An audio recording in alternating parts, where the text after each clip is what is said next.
Welcome back to another episode of the Scholar Budget, where we help students earn a debt free degree and navigate finances.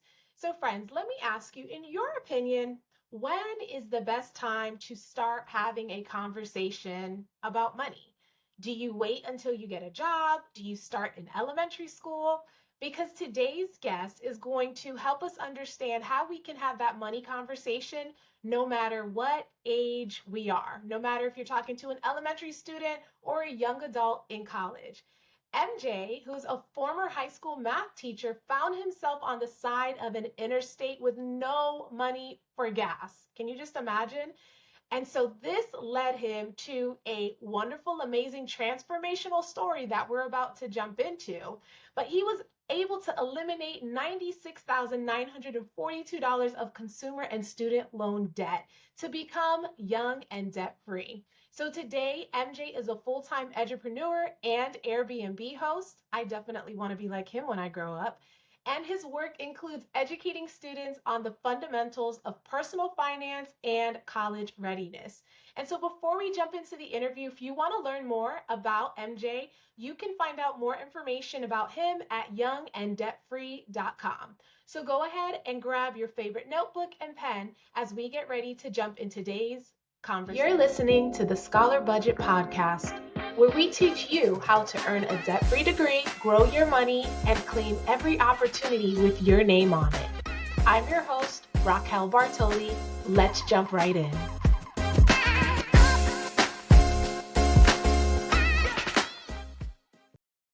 All right, MJ, we are so excited to have you on the show today. How are you doing? How are you feeling? How are you living? You know what? I am just gonna vibe. I know we talked a little bit before this. On Thursday, I had like some plans in the schedule. I'm gonna try to knock off like 60% in the house. It's hard for me to work in the house. I gotta go to like coffee shops and stuff. But Yeah. and then I'm gonna kind of coast. I'm gonna try to go see one of my favorite guys today, Young Jeezy. Then I'm gonna go take a run and get some good sleep. I know you're very busy. You're out here helping people change their financial situation. So thank you for being with us. And Thank so you. MJ, I want to start by asking you, can you tell us about your financial journey, how you got to where you are today, and what inspired you to start Young and Debt Free? Oh wow. So the journey, I just start like fast forward to post college. I was in Atlanta. I just moved to Atlanta. It was 2013, and I was on my way to work, and I couldn't afford to put gas in my car. My credit cards were declined. I had no money in my checking account. And that was the moment where I called my come to Jesus moment, and Right. I was like, "Yo, like I can't. This is a big problem. Clearly, I had a master's degree. I'm like, I'm doing everything they said I was supposed to do." And so it was that weekend where I accepted my responsibility. I accepted my debt. I accepted my pitfalls with money, Mm-hmm. and that was January 2004. Well, yes, January 2014. And then literally the next month, I had four jobs. It was wild. I was working as a high school math teacher, and then I had two tutoring jobs for two different companies. I would go tutor after school Tuesday through Thursday, and then Saturday mornings for another company. And then I worked at a nightclub because, I like to dance and I Yeah. used to be a DJ. And so I would go be like a busser, a table busser, really, slash bar back. And that was my fun job. It was tips. It was a good time to be there because it's in Atlanta. It was like full of celebrities, a lot. It was like a real fun place. But so just I was paying off a lot of debt with the extra income, and I was just being more mindful about my monthly expenses. And I was telling people no, especially living in a place like Atlanta. Everybody comes visit. I lived in Indianapolis for 3 years. I think I had two visitors. So in Atlanta, it's like Everyone every wants to weekend. visit. Yeah, trust me, I got some people coming in town. Hey, we're from in town this weekend. It's like every weekend. So I was telling people no. And I had made a post on Facebook like, hey, this is why I'm not going to brunch with you no more. This is why trying to pay off this debt. And it was a frat brother of mine who called me and said, hey, I manage people's wealth. And he's like on that millionaire status of managing like big time money and wealth. And they talk about how they have a hard time passing their wealth to their kids and their grandkids because they don't have basic financial principles. He's like, something you're doing is working. That's what you should be talking about. I'm like, Wow. you think so? Like in my head, I was just like, I ain't doing nothing but just watching what I'm spending. Just, Hmm. like I'm not I didn't go to the mall. I didn't go to Lenox Mall for 2 years. It was just like little things that I was doing. He was like, you need to be talking about that. And really, that's what got me going, where I started following people on like Instagram and on the line, and you start seeing people like doing workshops. And I'm like, in my mind, I'm like, I ain't talking about number adding and subtracting numbers, and but I realized it was a mindset, it Right. was a transition, um, and that I developed, or that I was developing, and that's how Young and Debt Free got started. It was me, and then I started kind of just blogging about what I was doing, Okay. and lastly, it was a young lady who I run with, and a part of my run club. Shout out to Movers and Pacers in Atlanta. And she was like, "Hey, could you come to my?" She's at Georgia Tech, and she teaches like a freshman seminar. And could you just share kind of? This is like I'm in the middle of my journey. I'm not even done with my debt free journey. And I was like, "Sure." And I created a presentation, and it was that moment where I was like, "Okay, yeah, this makes sense." I was a high school Right. teacher. Those kids are to me still high school mindset, and it fits. So that's how it all started in 2016 as a blog that transitioned over. Love it. And I love how you were able to take something that was like a mess and now turn it into a passion. And now you're able to help other young adults and people in general just get their money stuff in order. And so I know that you work with a lot of young adults and with the youth. So, what would you say are some common financial challenges that you've seen among young adults, and how does your organization help those students with those things that you're seeing, like those trends? Oh, just we use this term all the time. The literacy part, like this is oblivious to really what it costs to live. Like, we have aspirations. Whatever city you grow up in, right? There's always the high end wealthy side of the city, the rich side, the what I call middle class, then there's the working class, and there's the poor, and there's the hood and whatever. And Right. so, like growing up, you like, oh, I want to live in something like that, but you really don't know the numbers. You really don't know how it gets there. So I think with the kids, they don't understand like, yo, there's numbers to this. It costs a lot. So showing them the real numbers of like what it costs to live in certain neighborhoods, and then how do you make that income, and how you can start today by some of your habits and what you're doing. I think that's like some common. They don't understand the real numbers to the cost of living. And then we talk about credit a lot, and that's a big thing, especially if you're not rich. You gotta probably borrow money, and I Yeah. think the business of borrowing money shocks them. Like yeah, it's a whole thing. Like it's a whole business to this. We call it credit, and credit is a lot that goes with this, and it's basically like, are you trustworthy? Is these lenders gonna trust you to pay back? Right. And so don't they hear about it, right? We all hear about it. I remember my grandma used to tell me, baby, you need good credit, um but she never taught me, what are How to the build it. factors of, yeah. So Yeah. it's like people are saying it, but it's the teaching part that's still kind of like it's wide open. And I know school districts are trying to jump on it and figure it out, Right. but I know with my program, I try to make it, of course, we say as simple as possible. Or what does that look like? Having conversations like this, and getting down to I guess well, like I said, the numbers of it all. Like, okay, so you want to buy a car, but you have this credit score. This is the differences of what the car may look like, and the maintenance and things like that. Right. And I'm going to Hmm. go ahead and take note on that. I'm going to pull up some houses in the area and show it to my kids and show them like this is what it costs. Because you're right. Like once they see the numbers, it's great, right? We want our children to like have this big vision and go for their goals, the best colleges and all of that stuff. But all of these things ultimately have a price tag. And as the parents and the adults, we see the price tag, but the kids need to see it too. So it's like, yeah, I want you to shoot your shot, but make sure you can afford the shot or you're willing to put in the work like scholarships to get to Amen. that That. place where you want to be. So I like that, showing them the numbers so they really understand what's taking place. And Thank you. so, as you mentioned, financial education is crucial for young adults and even for adults, because even as an adult, I'm still learning in my financial journey. What are some key financial principles or concepts that every student should understand? Like if you had to pick your top three, because our listeners, we have a diverse group of listeners. We've got some high school students, some college students, and some parents here, right? What are those top three concepts or principles, or even like things that students can start doing now when it comes to finances and financial literacy? I just go to needs versus wants. It's again, I guess in our world you hear it so much, but it's so real. Like, do you really need it? Like, do you want it? I love the budget Nisa. She does this love it, like it type of thing. She goes with her people, and she's a teacher, so I just Right. love teachers because we break it down differently.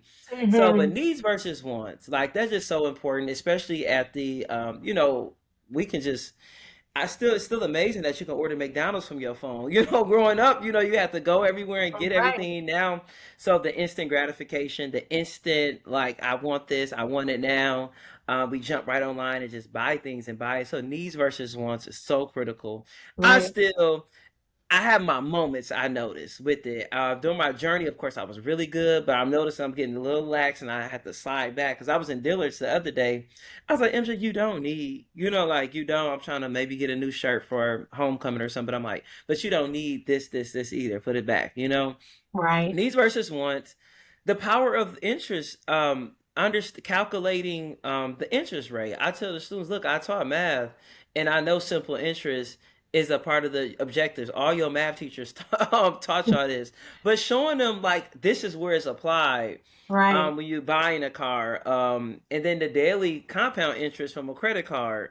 So like to show them like, hey, like this is. I think that's important. So needs versus wants, interest Okay. rates, like interest rates, understanding it on the side of paying back debt, and then of course building wealth. You want the compounding on the other side. And then what was the other one I was just thinking of? Of course, putting some money up for later. Putting some money up for Hmm. later. If For a they can rainy day. practice, yeah, yeah, practice like $5, something. Just get you into the habit first of putting money up, for later on, because it happens. It just happens. It happens. Oh, and if I could add a little razzle Yeah. dazzle to this, now I Yeah. think about it, especially with some of us who's like consider like first gen, or you're going to be like more than likely the breadwinner of your family, and not sure like you have your own family that you maybe seed off, but I'm talking about like your brother and sister, your mama, the people who raised you, and Hmm. I'm learning through this now, like knowing what to give and what not to give. And that's financially and just like even mentally, because I'm the only one in my family went to college and stuff like that and all that. And so, and then sometimes too they think I'm rich or something, or like, but also I play into it a little bit. So this is something I Right. have to look myself in the mirror like, oh, I got it, or I take care Right. of it. Oh, okay, you need to borrow what? And I didn't know how to say no. Hmm. And I So setting didn't know, boundaries. yeah, boundaries, and with the family too, because my mom, like, she didn't have life insurance. We had to get that 2 years ago. Like, they don't know. Right. Like I have a father who just got out of prison. So like my parents are aging. So like Hmm. in my mind, I'm like, what's gonna happen 5 years from now? Like, what all could I take on? Like, so I think I know, I know kids, and I know this will be high school and middle school and young adults listening to this, but that is a real thing, especially if as you get a little older and you get into your career, and you're probably one of the only few in your family that has made it to a level of success. Just figure out your boundaries financially, Right. if that makes sense. Okay. No, but I think that that's awesome. That's not something that we typically speak about, and there is so much truth to that. Setting those boundaries and still wanting to, so you struggle with that, wanting to help, wanting to serve, and then also wanting to set boundaries. So Hmm. I love that you brought brought that to mind. And again, even though these are high school and middle school students, my belief is that we have to have these conversations early and often, because even if you're hearing it one time, you learn how to budget one time, it's not enough. You got to keep going at it. So I'm so grateful that you touched on that. And so what Thank you. about like the students who are listening to this right now? They have no income coming in, right? They're not working, they're just kind of relying on their parents. What would you say that they can start doing to actually become, financially savvy? What are some steps that students who don't have any tangible access to money, because parents are taking care of them, what Hmm. can they start doing to develop those financial skills before the money even hits their account? Well, simply listening to podcasts like this, Yeah. listen, finding who you vibe with online. There's so many people out there that's talking great things. I think the education of that, and then also trying to determine, hone in on a skill. Like if you're, I don't know, an eighth grader, something you're really good at. I don't know, it's something that you do that you wake up in the morning, you just do, and you do it well. Like, keep going in with that. Keep figuring that out, and you can monetize that in the future. It's possible. So stick with those, that we like to call passions. Yes. But in your passions, you have some type of skill. Believe it or not, you do. Try to identify what that is, what you do so well, and I swear you'll be able to monetize it and get to money sooner than you think. Love it. So as you're, Hmm. learning, learn yourself, and then if you want to, you can turn that passion into something financially, beneficial to you. So I Hmm. hope you hear that, middle schoolers and high schoolers, even if you don't have the money coming in, there's things you can start doing right now. And so MJ, what about our students who are trying to pay off debt? Like, how do they strike a balance between paying off debt and saving for long-term financial goals like home ownership and retirement? So these are like our college students who are maybe still in college or they just graduated, and so they're trying to be like you, young and debt free, but they Hmm. got the debt part. Like, how do they balance that? If you're a college student, I would, say look, depending on what career path you're going into, there are programs out there. Even I'm trying to plug in some of the people like the doctors and lawyers sometimes who may have a lot of med school debt. Of course, is, we know you're going to make a lot of money once you get done with a lot of your school. Y'all got a Right. lot of school left, but hey, look, work for the city government and get public service loan forgiveness after 10 years. Like there's, programs out there. So depending again on your path, be abreast or aware of like the public service loan forgiveness programs that the government has. Right. Even sometimes for college students, especially if you, make sure you're interning, and there's companies that now offer in their package, like, hey, we'll give you $5,000, or we would pay off some of your school, with like certain internships. I know, and I'm speaking in particularly one of the mentee I had at Spelman, and she was in the right major, though. She was in computer science, so like she just had it going on, and she was with, the Google, I think, domestic exchange internship in Microsoft, Mm. and she was getting paid great money, like from Microsoft, like 40 an hour over the summer. I'm like, girl, you Wow. making more money than so many people I know, like me. Like, so, but they also offered, like, they gave her an additional like scholarship the next semester.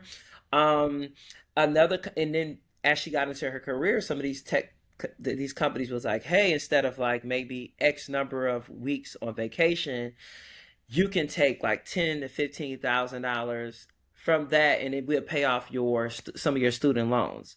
So Wow. I think that you could do some research. I need to figure out, maybe create a blog post or find a blog post where it has a list of companies that are now offering things like that. Because student loan debt is such a, a high profile thing, especially with this administration. So Hmm. I will get aware of that. Especially if you're in college, just about to enter a career, think about your career path, see what they have out there, the companies have out there to help you pay back debt, Right. or what type of job you can land that if you work X number of years, 5 or 10 years, they will forgive the Help you. remainder of your loans. Love it. So just really doing Yep. that research, because different states Mm-hmm. have different programs, but we know the opportunity exists. So you gotta ask the right Definitely. people, do enough Google searching, to find something that's a good fit for you. Yes, and read. Yes, because reading is fundamental. And what about students who are getting ready to go to college and parents don't have any money saved, they don't have any money saved? What is your personal take on how students can afford college? What should they be doing from your point of view, from Young and Debt Free's point of view? Well, my point of view is go to Raquel and get all the info about all these scholarships. But yeah, I would. I was fortunate. Most of my undergrad was paid for, and I didn't have. I don't think I had a strong GPA. I had like a 3.334. Um, okay, a little bit above average, but I just don't feel like now the kids be like, I got like a 4.2. I'm like, what? Like, but um, and I utilized a lot of community scholarships, and then along with my Pell, yeah, had it all basically paid for. So it's funny because like where your debt come from? A lot of my debt came from credit cards, believe it or not. But So we we'll got to get go to back that. to that in a Yeah, second. yeah. But so the community scholarships won. What won me over? I was a little bit above average. I had some college prep courses, no AP or anything like that. But I also was the president of like the African American Students Club. I was a DJ in the community. I did a lot of community work. Like I was just in everything. I was in Gear Up. I was in like just so many different programs, Right. and that helped win me over. I think like I was a community leader I at the love it. time. I was in youth and government. I was the president of YMCA Teen Achievers. I was like so like all of that and the recommendation letters stacked Help up you. to show that I was like very well rounded, a community leader. And honestly, I talked about my adversity. Like I mentioned, my father, I'm been in prison most of my life. My aunt raised me since I was 10. My mom was on drugs just a little bit and struggling. And so all that like really got me in the door for certain scholarships, and that helped kind of pay for a lot of my college. I love it. So leveraging your Mm, story, mm-hmm. whether you have a great story, a not so great story, there's always something you can take from your own personal life story and being an active member in the community, in your school, because I think it helps the scholarship organization or even the school you're applying to see that you're not just going to take this money and do nothing with it. Like you're committed to doing the work. And I can only imagine if I'm getting ready to give you $2,000, I'm just prayerful that you're going to take that money and like go to the finish line and get that degree and then go back into the world and do something great. So you definitely did all the right things. But before I can go to the next question, my friend, how much credit card debt did you I think it's about 50,000. It have? was ridiculous. Does one get $50,000? I don't do this, kid. So I started when I was 18. In college at that time, I'm older than what you think. We can the credit card companies used to just post up in the student union. I Right. got two credit cards, I think, by freshman year, and I was paying them off on time and things like that. But the limit kept increasing, so I kept increasing my spending and Mm, increasing. In when you add on, I didn't have emergency funds. I would use the credit card for emergency funds. My car would break down a few times in college, and again, I didn't have access to money at home. So I just kept stacking and stacking. And then when I got into my grad school program, I lived on it a little bit. okay. At this time, I had, shoot, maybe like seven credit cards at this time. So Wow. and my limit just kept going up and up and up. At one point, well, of course, now some of my cards are like at $25,000 limits or so. Well, actually going down with the feds and what's going on, just the borrowing is kind of like a Right. stagnant right now. It's expensive to borrow money, but yeah. So that's what it was. A lot of spending, y'all. Honestly, it was a lot of what we call it now today on Instagram, faking the fun. What do we call it? Keeping up with the Joneses. But now it's like With a the Joneses, flexing, making the fun, flexing. Yeah, flexing, a lot of flexing, a Love, lot of love your honesty. yeah, a lot of flexion, not like really thinking of the instant gratification, not thinking about really the future. And so all of that like stacked up, getting like I remember I did this again, honestly. So I got this camera here I need to use a little bit more, buying like a $800 camera, things like that I was Mhm. doing in my early 20s, late teens, early 20s with the credit cards. And so and I quit my job. I was trying to be like a YouTube star, and that's another story. But like, and I was living on Right. the credit. So that's how I stacked up. And so I went back to work, clearly high school teacher, then started my debt free journey. Well, you know what I just learned from that, and I hope my scholars that are listening didn't miss that. In order for a credit card company to increase your credit limit, right? That means you're doing something right. Like you're paying your bills, you're doing what you're supposed to Mm-hmm. do, or they're not going to give you more. But then you have to mentally prepare yourself for that raise in borrowing money because you can literally find yourself borrowing more just because you've been given more.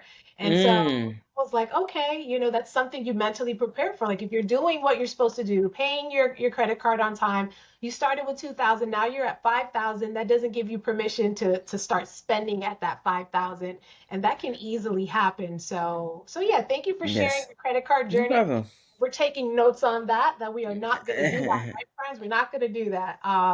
Cool, cool, cool. All right. So what about our parents that are listening? How can parents, in your opinion, start to prepare their scholars to grow financially in their knowledge, especially when the parent is not exactly where they want to be in their journey? Oh, okay. Good question. I think we kind of hit it maybe a little bit earlier, just being transparent a little, if as much as they can about the numbers.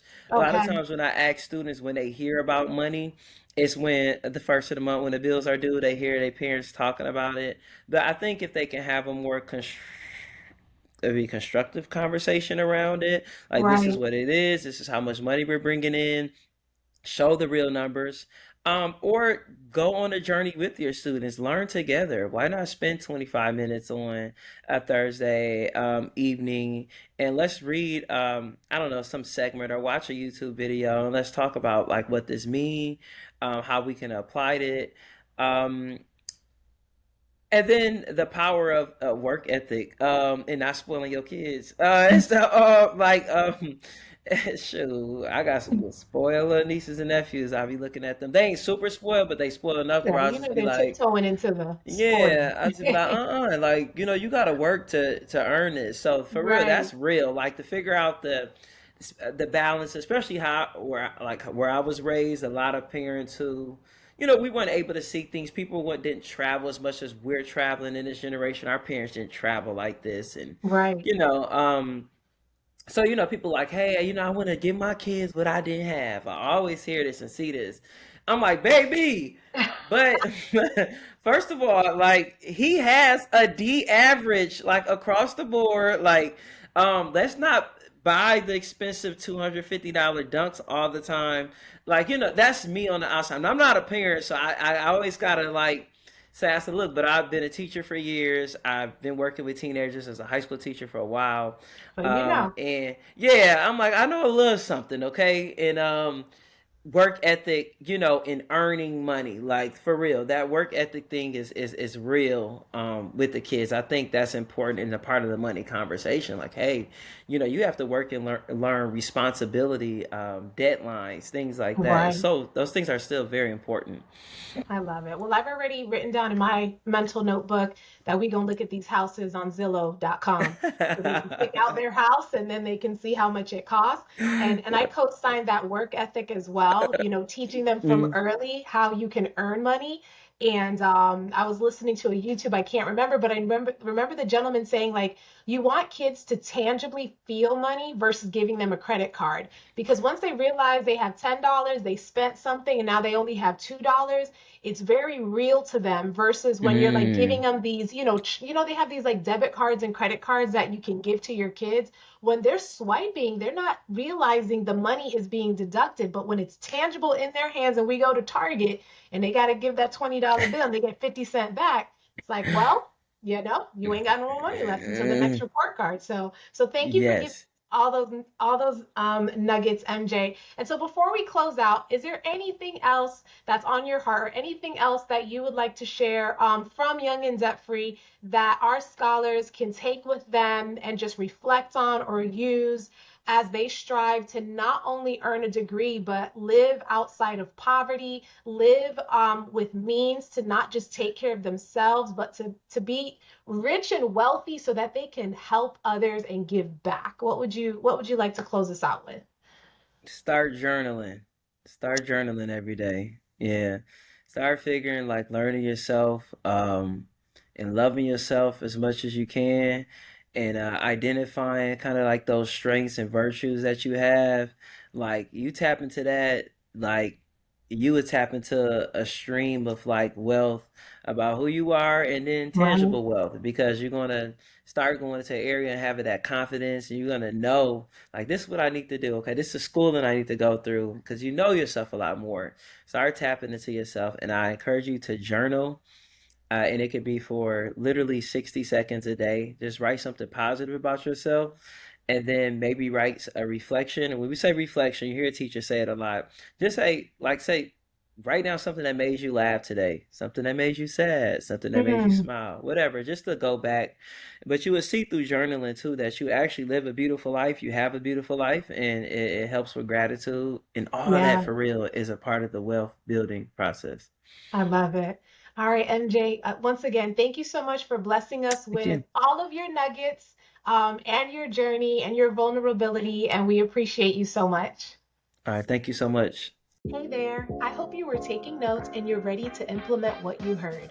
If this podcast inspired you or helped you in any way, I would love for you to subscribe, follow, and share this with a student, parent, or educator you care about, because sharing is caring. Also, your feedback means a lot. So please leave a written review of this show on Apple Podcasts. And if you ever want to connect outside of the podcast, you can find us at the Scholar Budget on Insta or the Book of Faces. So until next time, shine bright and put in the work so we can make those dreams a reality. Bye!